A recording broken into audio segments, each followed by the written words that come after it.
तेणु ये जो देही अवस्था को जीवा मोहर बंधन को एड़ेबा पितामाता को ओरिजिनल पितामाता को तांकर पुत्र संतान भावी निजर मानसिक स्तर में एक प्रकार सेटिंग नबा यह द्वारा मध्य वंशानुक्रमिक हार्ट डिजीज को आम एड़ाई पारिबा। जो मान को हार्ट डिजीज होची सेमती यही कथा तक भावे ताने भावे ना बापा माँ को मोर थिला मते हो जीवनी तो बापा माँ को थिला कि मते हो न पारे नहबा मेथड हूँ जे मानसिक चिंतन धारा बदल सेमती एज फैक्टर मुझे भावी जे मु वर्तमान एक पवित्र जीवन यापन करुच्ची योगी जीवन यापन करुच्ची मोर एक नूतन जन्म है मु पूर्व जन्म को छाड़ी ताने मोर बयस सागे सागे कमिगला। तेणु बयसर जो फैक्टर जड़े विवेकानंद कहते मु 60 वर्षर यंग मैन को देखी युवक को देखी 20 वर्षर वृद्ध व्यक्ति को भी देखी जी मन भितर जार उत्साह उद्दीपना सी हूँ कौन ना बुढ़ा होते भी बयस बुढ़ा होते भी सी युवक लोक आ जे 20 वर्ष हो शू शू हो कि करून सेडेंटरी हेबिट हो जाइए कौन सी कथा करने को चाहून अलसुआ होकर बसुव से जन वृद्ध व्यक्ति जार उमंग उत्साह ना जे जानू ना उत्साह उद्दीपना माध्यम प्रेरित करवा निजे प्रेरणा नवा किछि कर्म करवा ये दुनिया को आसचे यही प्रकार युवक सुलभ चिंतन धारा युवक सुलभ माने केवल नेगेटिव नुहे युवक सुलभ यंग मैन स्पिरिट यदि यंग मैन स्पिरिट आम भीतर न रहा आम बुढ़ा भी कहवा जड़े बुढ़ा लोक यंग मैन स्पिरिट अच्छी आम टोका भी कहवा युवक भी कहवा। तेणु यही प्रकार भावधारा को गले आम के फिल करवा ना जे आम एज फैक्टर में पड़ जाइए एज फैक्टर आम ठीक है ठीक से प्रकार पुरुष स्त्री जो कथा आम कहूचे मीरा बा जो माने ऊपर स्तर को जाइछन्ति राधा बा जो माने ऊपर स्तर महापुरुष जो माने भावगत जगत में पहुँची से निजक स्त्री बोली माने करती पुरुष बोली माने करती ना पुरुष होते भी पुरुष बोली माने करती ना से निजक राधा भाव निजक भावती परमात्मा मुँ हूँ प्रेमिका विश्व पितांकर विश्वपति मुँ हूँ पत्नी यही प्रकार भावधारा को आसिले ऑटोमेटिकली कौन हम ना आम भावना भितर पहुँचीज जे मु जड़े राधा मु जड़े भगवान प्रेमिका। तेणु स्त्रीत्व आसला मात्रे जो एंड्योरेंस पावर जो धैर्य शक्ति जो सहिबार शक्ति मातृजातिर जो परंपरा माता सर्वंसाहा से सर्वंसाहा शक्ति आसब से सर्वंसाहा शक्ति आसिले उत्तेजना कम हम उत्तेजना कम हेले हार्ट डिजीज हम ना यही सब जिनिस को आम भावधारा भितर प्रकट कले आम ऑटोमेटिकली बेमार मुक्त हो पारिबा कौन सी असुविधा ना दुनिया रे आम ये संसार रहीचे ये गोटे बंधुर पथ ये पथरे अनेक प्रकार विभेद आसब विस्मृति आसब नाना प्रकार हताशा आसब निराशा आसब असंतोष एवं नाना प्रकार राग द्वेष क्लेश सब किंतु ता भितर थाइक आम आत्मशक्ति को बढ़ेबा आत्मशक्ति को बढ़ेबा माध्यम आम कौन कर ये संसार जो बंधन अच्छे मैं काटी पार भावतु व्यक्तित्व कथा कहला अकबर दरबार रे तानसेन थिले संगीतज्ञ तानसेन संगीतर पराकाष्ठा एते थिला दरकार पड़ले संगीत गान करी सी प्रकृति को प्रकम्पित करि पारुथले प्रकृति को प्रभावित करि पारुथले मेघ सृष्टि करि पारुथले वर्षा सृष्टि करि पारुथले दीपक रागिणी गाई मेघ मल्लार रागिणी गाई जमी वर्षा सृष्टि करि पारुथले से दीपक रागिणी गाई से दीप भी जलई पारुथले गोटे गोटे शक्ति गोटे गोटे ये जो वाद्ययंत्र गोटे प्रकार शक्ति से शक्ति कौन कौन न करे आजिकल कहुच्छे वाद्ययंत्र शक्ति द्वारा जो गछ पत्र रही सब गछ पत्र भल फल दूसरी रोगमुक्त होती आजिकल मनोवैज्ञानिक चिकित्सा करा जाउची वाद्ययंत्र ताले ताले ए प्रकार ट्यूनिंग दिया जाउची जैसे व्यक्ति शुणी शुणी बेमार मुक्त हो जाउचंती आजिकल दृष्टि शक्ति माध्यम शक्तिर विनिमय मध्य रोगमुक्त करा जाउची भिन्न भिन्न पद्धति ये सब रोगमुक्त होबार खाली औषध एक पद्धति नुह तेणु तानसेन यही प्रकार व्यक्तित्व थिले अकबर दिने कहले हे तानसेन तुम गुरु केमती होते तुम गुरु को थरे आमर ये दरबार को डाकिले आसते नहीं सी जदि मत भूल न मणिब तेना सी ये संगीतज्ञ भाव में रहते ना तानसेन जहाँपना अकबर कथा कौन कहे कहले अच्छा ठीक अच्छे आपण गुरु को देखा चाहते तो आप चलतु से जो कुड़िया रही जो कुटीर भितर रही जंगल भितर मुझे पाखक नहीं जी कि भल भाव चिन्हिची ଆପଣ ତାଙ୍କ ପାଖକୁ ଯିବେନି, ଆପଣ ଦୂରରେ ରହିବେ, ତାଙ୍କ ଦର୍ଶନ କରିବେ। ତାଙ୍କ ପାଖକୁ ଗଲେ ସେ ମୋଟେ ଦେଖାଦେବେ ନାହିଁ। ଯେତେବେଳେ ତାଙ୍କୁ ଦେଖିବାର ପିପାସା, ଏବଂ ଆକବର ଜଣେ ମହାନ ବ୍ୟକ୍ତିତ୍ୱ, ଜଣେ ଉଦାରମନା ବ୍ୟକ୍ତି, ସେ ଗଲେ, ହଁ ଠିକ୍ ଅଛି, ସଭାସଦ ସହ ଗଲେ, ବହୁତ ଦୂରରେ ରହିଲେ, ଅନତି ଦୂରରେ, ଯେଉଁଠି ଗୁରୁଙ୍କୁ ତାଙ୍କର ଦର୍ଶନ କରିହେବ। ତାନସେନ ଗଲେ ଗୁରୁଙ୍କ ପାଖକୁ। ତାନସେନ ଗୁରୁଙ୍କୁ ଠିକ୍ରେ ଜାଣିଛନ୍ତି, ସବୁବେଳେ ସେ ଅନ୍ତର୍ମୁଖୀ ଥିଲେ, ଭଗବାନ ସ୍ମୃତିରେ ଥିଲେ, ନିଜର ବାଦ୍ୟ, ନିଜର ଯନ୍ତ୍ର, ନିଜର ସ୍ୱର ସାଧନାରେ ବ୍ୟାପୃତ ଥିଲେ। ସେ କୁଡ଼ିଆ ବାହାରେ ରହିଲେ, କୁଡ଼ିଆ ବାହାରେ ରହି ଗୋଟେ ବେସୁରା ରାଗିଣୀ କରି ଗୋଟେ ଗୀତ ବା ବାଦ୍ୟ ପ୍ରସ୍ତୁତ କଲେ। ତାନସେନ କ'ଣ ସହିପାରନ୍ତେ? ତାନସେନଙ୍କ ଗୁରୁ କ'ଣ ସହିପାରନ୍ତେ?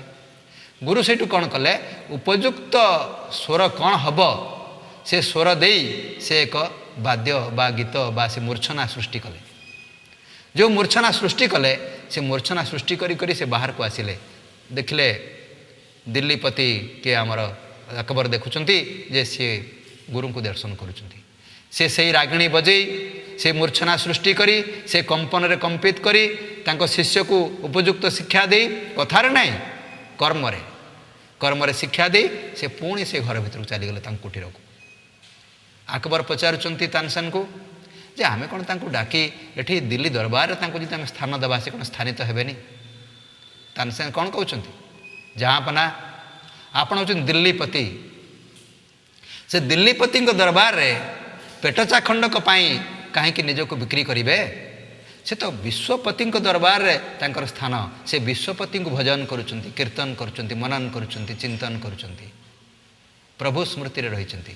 ସେ ଦିଲ୍ଲୀପତିଙ୍କ ପାଖକୁ କେବେ ବି ଆସିବେ ନାହିଁ।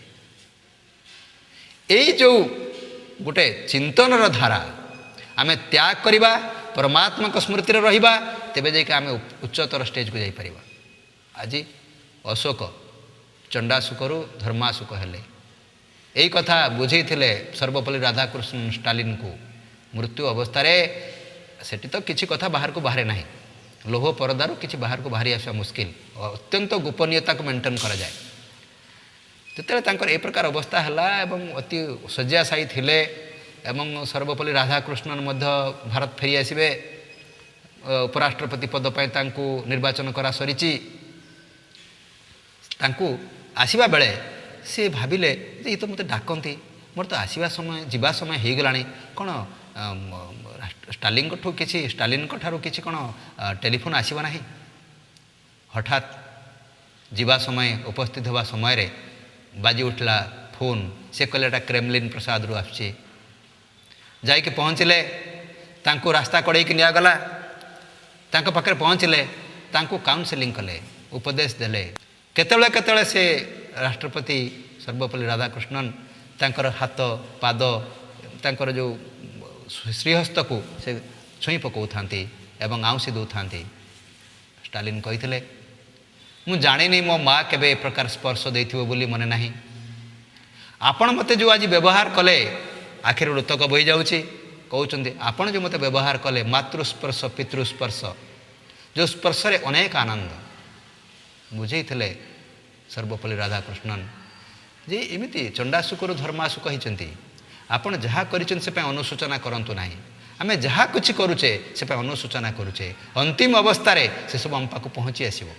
ସେତେବେଳେ ଆମେ ଭୀତତ୍ରସ୍ତ ହେବା, ଆମର ମାନସିକ ବିଭ୍ରାନ୍ତି ଘଟିବ। ଆମେ ତା ପୂର୍ବରୁ କାହିଁକି ନିଜକୁ ସଚେତନ କରିବା ନାହିଁ? ଗ୍ରୀକ୍ ବୀର ଆଲେକ୍ଜାଣ୍ଡାର କ'ଣ କହିଥିଲେ? ଯେ ଯାଇଥିଲେ ସନ୍ନ୍ୟାସୀମାନଙ୍କ ପାଖକୁ, ଭାରତୀୟ ସନ୍ନ୍ୟାସୀମାନଙ୍କ ପାଖକୁ, ଯେ ସେମାନେ ମୋତେ କିଛି ସାହାଯ୍ୟ କରନ୍ତୁ ବା ମୋ ବଶତା ସ୍ୱୀକାର କରନ୍ତୁ। ବଶତା ତ ସ୍ୱୀକାର କଲେ ନାହିଁ ବଶତା, କିନ୍ତୁ ବରଂ କହିଥିଲେ, ସେ ଧମକ ଦେଲେ ହତ୍ୟା କରିଦେବେ ବୋଲି। କହିଲେ ମୃତ୍ୟୁର ଉଦ୍ଦେଶ୍ୟ କ'ଣ? ମୃତ୍ୟୁର ଯେଉଁ ଫିଲୋସଫି, ଆତ୍ମା ଯେଉଁ ହତ୍ୟା ହୁଏନି, ମୃତ୍ୟୁ ହୁଏନି, ସେ ସେଇ ଫିଲୋସଫି ଗ୍ରୀକ୍ ବୀର ଆଲେକ୍ଜାଣ୍ଡାରକୁ ସନ୍ନ୍ୟାସୀମାନେ ଶିକ୍ଷା ଦେଇଥିଲେ ଏବଂ ପୁଣି ଶିକ୍ଷା ଦେଇଥିଲେ। ଯେତେବେଳେ ଗ୍ରୀକ୍ ବୀର ଆଲେକ୍ଜାଣ୍ଡାର ଏକଥା ଶୁଣିଲେ ଯେ ଏମାନେ ନିଧଡ଼କ ଅଛନ୍ତି, ଭୟଶୂନ୍ୟତା ଅବସ୍ଥାରେ ଅଛନ୍ତି, ନିର୍ଭୀକ ଅଛନ୍ତି, ମୁଁ ଗ୍ରୀକ୍ ବୀର ଆଲେକ୍ଜାଣ୍ଡାର ହେଇକି ମୋତେ ମୋର ଭୟ ରହିଛି, ବଡ଼ ଆଦର୍ଶକୁ ବଡ଼ ଗ୍ରହଣ କଲେ ଠିକ୍ ରୀତିରେ। ଏବଂ ତାପରେ ତାଙ୍କ ମନରେ ଯେଉଁ ଭାବନା ସୃଷ୍ଟି ହେଲା, ସେ କହିଥିଲେ ମୁଁ ଏତେ ଲୁଣ୍ଠନ କରିଛି, ଏତେ ଦେଶକୁ ବିଭ୍ରାଟ କରିଛି, ଏତେ ପ୍ରକାର ଅପକର୍ମ କରିଛି, ଥରେ ମୁଁ ଗଲାବେଳେ ମୋ କଫିନରେ ମୋ ଦୁଇଟି ହାତ ବାହାରକୁ ବାହାର କରିଦେବ, ଏଇଟା ହେବ ମୋ ପାଇଁ ଉପଯୁକ୍ତ ପୁରସ୍କାର ଯେ ଯେଉଁ ହାତରେ ମୁଁ ଏସବୁ କୁକର୍ମ କରିଛି ସେ ଖାଲି ହାତରେ ଫେରିଯାଉଛି। ଏଇ କଥା ଆମେ ଶୁଣୁଛେ, ଏଇଟା କିଛି ନୂତନ କଥା ନୁହେଁ, ଆମେ କେବଳ ଚିନ୍ତନ କରୁଛେ। ସେ କଥାକୁ ଚିନ୍ତନ କରି ଆମ ଜୀବନ ଗଠନର ପର୍ଯ୍ୟାୟକୁ ଆରମ୍ଭ କରିବା ଦରକାର। ଇଏ ହେଉଛି ବ୍ୟକ୍ତିତ୍ୱ ବିକାଶ। ଆଜି ପ୍ରଜାପିତା ବ୍ରହ୍ମାକୁମାରୀ ଈଶ୍ୱରୀୟ ବିଶ୍ୱବିଦ୍ୟାଳୟରେ ପିତାଶ୍ରୀ ପ୍ରଜାପିତା ବ୍ରହ୍ମା ଯାହାଙ୍କର ଶରୀରରେ ତନରେ ପରମାତ୍ମାଙ୍କର ଅନୁପ୍ରବେଶ ହେଇଛି, ସିଏ ତାଙ୍କର କାର୍ଯ୍ୟ କରି ଚାଲିଛନ୍ତି।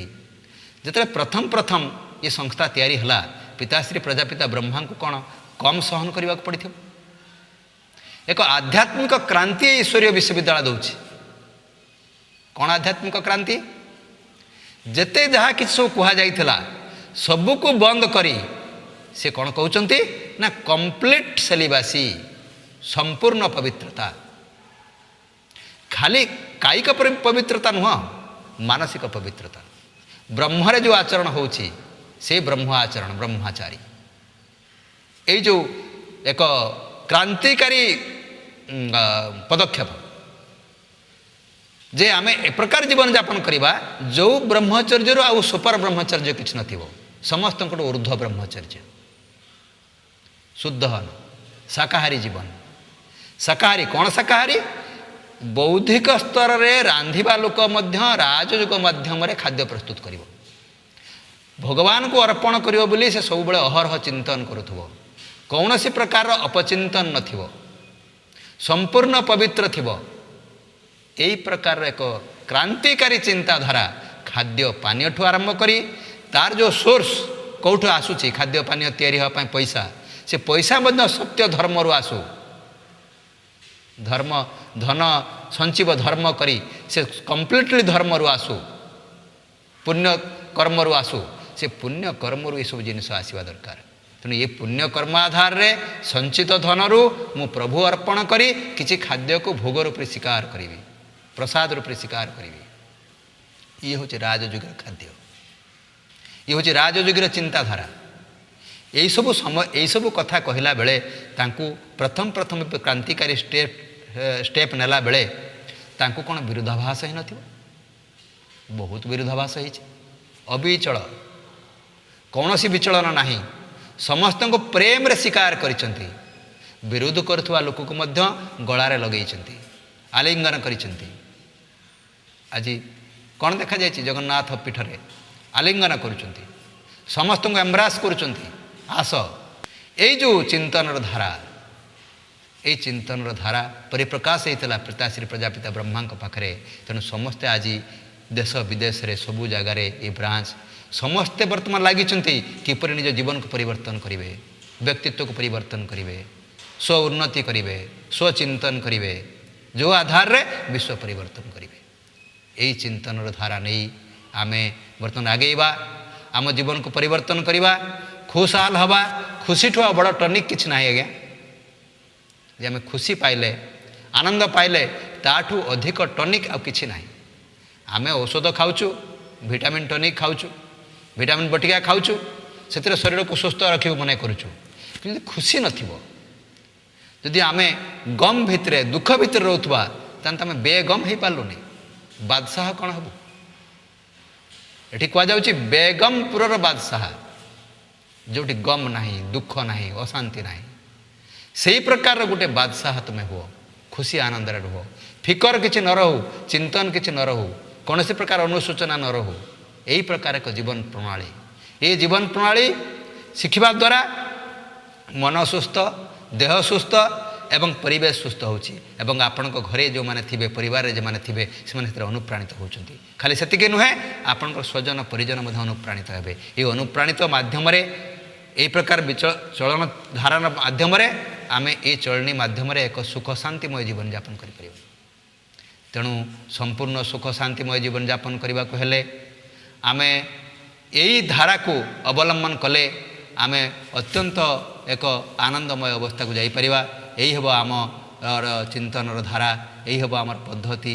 ତେଣୁ ରାଜଯୁଗ ମାଧ୍ୟମରେ ଆପଣ अवश्य निज कर्मेन्द्रिय को कंट्रोल करें मन इंद्रिय को कंट्रोल करें थरे आपण मैंने या अनुभव करने को शिखंतु आसतु किपरि राजयोग मध्यम आम या शिखिपर निकटस्थ जो ब्रांच रही से ब्रांच को थे जातु राजयुगर चिंतन धारा देखूँ एवं योगी जीवन सुखद जीवन एवं योगी जीवन ए दुनिया रही राजयुग श्रेष्ठ युग कर्म माध्यम युग कर्म कुशलता शिक्षा दे योग कर्म सुकौशलम तेणु योग कर्म कौशल पूर्वक ये संसार रही आम कि सुखद जीवन यापन कर रोथबा ये किंतु आम थी डिटाच आम थी कर्म बंधन मुक्त यही जो चिंतन धारा से जो शिक्षा दि जाऊँगी से शिक्षा आधार रे आम जीवन धारा को नहीं आम खुशी आनंद रहिबा यही हम आम जीवन मेसेज ये जीवन प्रतिज्ञा जे सत्यता आधार रे परोपकार आधार रे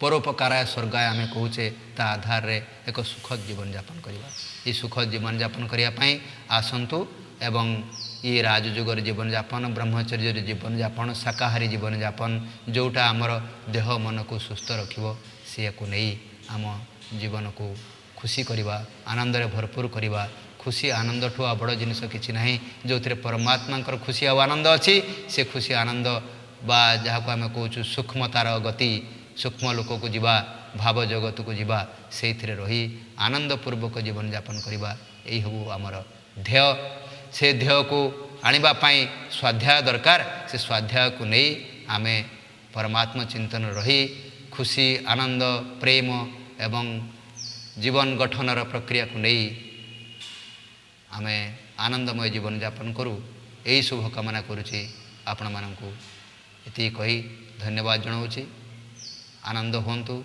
सुखी हूँ सुस्थ हूँ सर्वे सन्तु निरामया यही जो महावाक्य सर्वे भद्राणी पश्यन्तु ये जो चिंतन धारा समस्त को भद्र रूप से देखा समस्त को सुखद मणिबा सर्वे भवन्तु सुखिन सर्वे सन्तु निरामयार जो महावाक्य वसुधैव कुटुम्बकमर जो आमर धारा से धारा को नवापाई समस्ते सुख शांति उपलब्धि करंतु ये शुभ कामना करी रोची ओम शांति।